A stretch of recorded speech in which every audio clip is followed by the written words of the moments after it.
Hello, Earhart Eagles. This is Mr. Nickum with another lesson in Google Docs. So we've been looking through the menus. Last week we did edit, find, and replace. In view, this is just different modes to view it in. There's different modes. So that's something that you can try out on your own. Okay. So I'm not going to really make an assignment for that heading. Insert. You already know how to insert an image. Inserting a table would be if you need to make a grid like a schedule or something. I'm not going to really make an assignment about that. Insert a drawing. It's self-explanatory. Insert a chart. If you had a bar chart or something to insert, there's that. You could explore that or look up a YouTube on it. Horizontal line, like I said, if you're having a permission slip section that you need to have someone cut, or you need a line for some reason to separate two parts of a document, you can do that. There's footnotes if you're doing an essay for a teacher and you're inserting a footnote to a source. Special characters if you're writing about math and need other characters. Let's take a quick look at that. So here are special characters down here you can insert. Okay, different symbols and arrows and things. I never, ever use that. Insert equation. There's different types of equations. I never do that. Let's go to insert. So a lot of this I never use. Okay, insert header and footer. That's if you're writing something if you want to insert page numbers, you can put page numbers in, and those can be frustrating to get done right. You can explore using page numbers for multi-page reports. And again, like YouTube would be a good source for more details on that.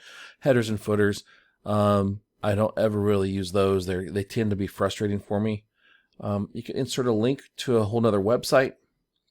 You can insert a page break. Let's say you definitely don't want to fill up the whole page for some reason. You can have a page break in a whole new page. If you're taking notes on your Chromebook, for example, insert a bookmark. Table of contents. These are things that are very rarely used in elementary or middle school.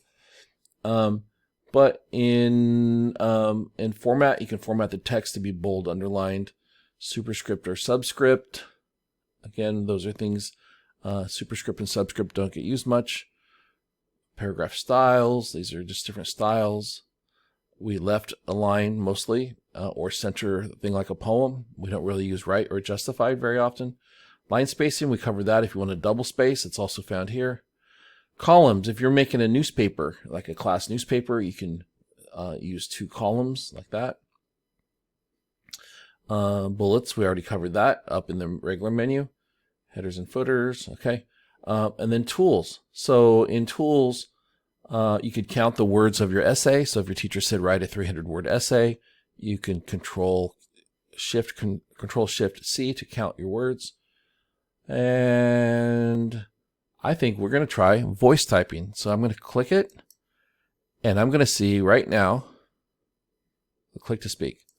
I'm going to see right now if it will record, and it's not. My microphone is being used right now. Maybe it's not going to let my microphone be used at the same time.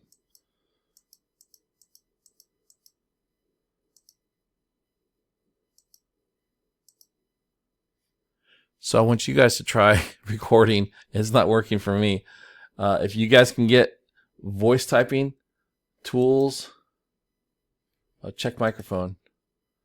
Let's see. Step 1.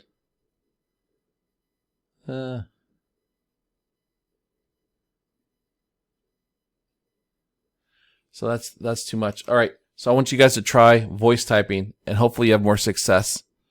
And then turn it in. Type couple sentences with your voice, and there's no way for me to prove that you used your voice, but I want you to try using your voice to type. All right, that's it for now. Try voice typing. Type me a couple sentences or even a paragraph. Tell me a joke. Use voice typing to tell me a dad joke. There you go. All right, thanks a lot. Have a good rest of your week.